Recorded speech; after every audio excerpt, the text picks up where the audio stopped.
Berapa banyak kemudian bibit cadangan yang harus kita siapkan untuk proses penyulaman ya teman-teman. Simak terus videonya sampai selesai agar teman-teman paham berapa banyak bibit yang harus kita miliki, karena sebagaimana yang telah saya jelaskan, untuk proses budidaya baik tanaman terong ataupun tanaman cabai, maka pas kita melakukan proses penanaman tersebut tentunya akan ada tanaman-tanaman baik itu terserang keong, terserang hama, terserang penyakit, busuk dan lain sebagainya.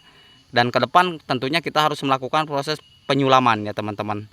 Nah, dalam proses penyulaman tersebut tentunya bibit yang kita semai itu melampaui target yang akan kita tanam. Contoh, kalau misalkan saya di sini menanam 1100 pohon terong, maka cadangannya itu adalah 10% dari bibit yang akan kita tanam.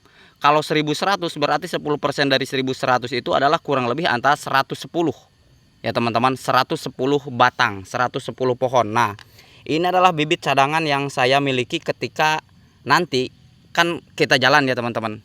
Kita jalan di sini pasti ada yang ompong. Ya, bedengan ini pasti ada yang ompong, entah itu terkena keong, entah itu terkena busuk, entah itu pas proses penanamannya tidak baik dan sempurna sehingga akan ada yang ompong atau ada yang mati ya teman-teman. Kita jalan saja, kita cari ya teman-teman. Nah, kita cari. Nah, susah ya teman-teman mencarinya karena memang proses penanamannya bagus. Nah, ini karena cuacanya menghujan. Nah, saya teman-teman simak tuh, dia kan busuk ya teman-teman, mati tuh seperti ini. Nah, ini berarti kita di kirinya ada, di kanannya juga ada. Nah, berarti otomatis di sini kita harus melakukan proses penanaman ulang atau proses penyulingan atau penyulaman. Nah, jadi kalau teman-teman menyemai 1000, 10% dari 1000 itu adalah cadangannya 100 ya teman-teman. Berarti 100 pohon tersebut memang harus kita persiapkan untuk melakukan proses penanaman ulang di sini.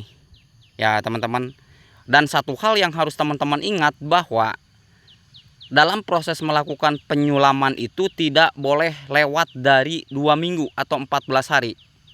Kenapa kemudian Bang seperti itu? Nih penjelasannya ya teman-teman. Jika kita telat dalam melakukan proses penyulaman, artinya 14 hari, 15 hari, baru 20 hari baru kita melakukan proses penyulaman, maka tumbuhan tersebut akan ketinggalan oleh teman-temannya. Oleh yang ini, oleh yang itu, oleh yang ini, oleh yang ini. Maka dia akan bantet, cenderung terhimpit oleh tanaman kiri kanannya, dia pertumbuhannya akan lambat. Nah, setelah lambat seperti itu, ke depan dia tidak bisa beradaptasi menyesuaikan diri terhadap lingkungan dari hama, dari penyakit, dari teman-temannya yang sudah membesar. Maka disitulah proses penyulaman itu minimal harus teman-teman lakukan 14 hari setelah proses penanaman selesai ya teman-teman. Jadi cadangan bibit itu penting. Tidak ada petani 100% dalam melakukan proses penanaman itu tumbuh semua, berhasil semua ya teman-teman. Karena memang proses budidaya tanaman itu ya teman-teman tidak akan sesempurna yang kita lakukan. Pasti ada saja yang mati ya teman-teman. Nah, ini juga satu ya teman-teman. Oleh karenanya maka cadangan bibit itu harus kita persiapkan dari awal. Nah, kenapa saya menggunakan ini? Ya, ini sebetulnya sebagai penahan agar tidak terbakar oleh panasnya mulsa. Tetapi karena memang sekarang setiap hari dari pagi sampai sore, dari sore sampai pagi kembali terjadi hujan secara terus-menerus di daerah saya, sehingga ya memang kondisinya seperti ini. Jadi proses penanganan jamurnya harus ekstra kita lakukan ya teman-teman. Nah, ini cadangan bibitnya.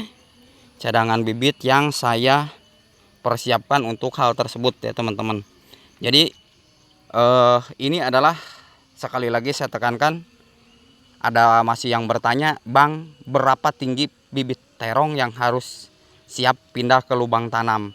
Jadi jangan ngitungnya jangan tinggi ya teman-teman. Jadi ngitungnya adalah helai daun. Jadi kalau memang sudah dirasa cukup ya 6 helai daun itu sudah bisa kita melakukan proses penanaman. Jadi efeknya nanti, dampaknya kalau terlalu besar untuk jenis tanaman terong kita pindah ke lubang tanam itu sangat-sangat tidak bagus untuk proses pertumbuhannya. Ya. Jadi tidak cenderung tumbuh subur secara cepat. tetapi dia lambat, bahkan sedikit tinggi dia langsung berbuah. Ya, itu yang akan mengakibatkan pertumbuhan terong tersebut mandek. Sehingga 6 helai daun seperti ini kita sudah bisa melakukan proses penanaman terong ya teman-teman, dari penyemaian ke lahan tanam. Oke, cara tanamnya seperti biasa ya teman-teman, seperti biasa 6 helai daun kita tekan seperti ini. Ini karena kita melakukan proses penyulaman. Nah, seperti ini kita buat saja lubang. Ini kan, nah sedikit saya informasikan kembali ya, masih banyak yang pusing, yang bingung untuk pupuk dasarnya apa. Jadi kalau saya tetap konsisten menggunakan pupuk dasar kotoran ayam petelur dicampur dengan kotoran kambing, dicampur dengan dolomit, sekam padi bakar ya teman-teman. Untuk sisanya nanti difermentasikannya itu molase IM4 atau M21, itu baru kita siap ya teman-teman. Jadi pas melakukan proses pemberian pupuk dasar itu tinggalkan dulu selama 1 minggu, abaikan dulu selama 1 minggu. Setelah 1 minggu kemudian barulah kita melakukan proses penanaman. Meskipun kotoran tersebut sudah matang karena sudah difermentasi, biarkan adaptasi terlebih dahulu terhadap lingkungan, barulah 1 minggunya kita melakukan proses penanaman ya teman-teman.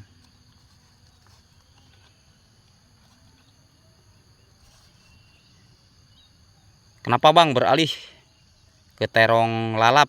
Kalau dulu-dulu Abang menanam terong ungu, ini adalah sesuai dengan request atau permintaan teman-teman. Bang katanya tolong buktikan terong Propita F1 terong lalap.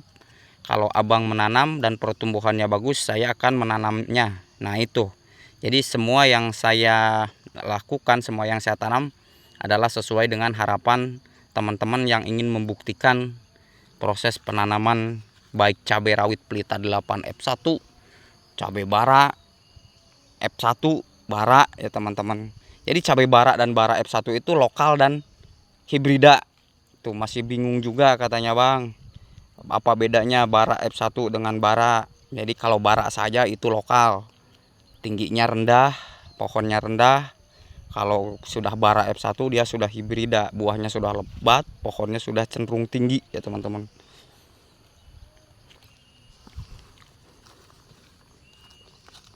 Nah, ini kita lakukan penanaman ulang kembali karena ompong juga. Oke, terima kasih teman-teman telah menyimak berapa persen bibit untuk melakukan proses penyulaman. Semoga bermanfaat. Kurang lebihnya mohon maaf. Jika ada pertanyaan terkait dengan budidaya tanaman terong atau tanaman cabai, silahkan di kolom komentar. Dan bagi teman-teman yang baru bertemu saya, yang baru bergabung dengan channel saya, seperti biasa silahkan like, comment, share, dan subscribe. Karena subscribe itu gratis ya teman-teman, agar teman-teman tidak ketinggalan informasi apa saja untuk melakukan proses budidaya tanaman horti yang saya lakukan ya teman-teman. Oke, tetap semangat. Tanpa pangan yang cukup maka bangsa dan negara tidak akan maju. Akhir kata, assalamualaikum warahmatullahi wabarakatuh.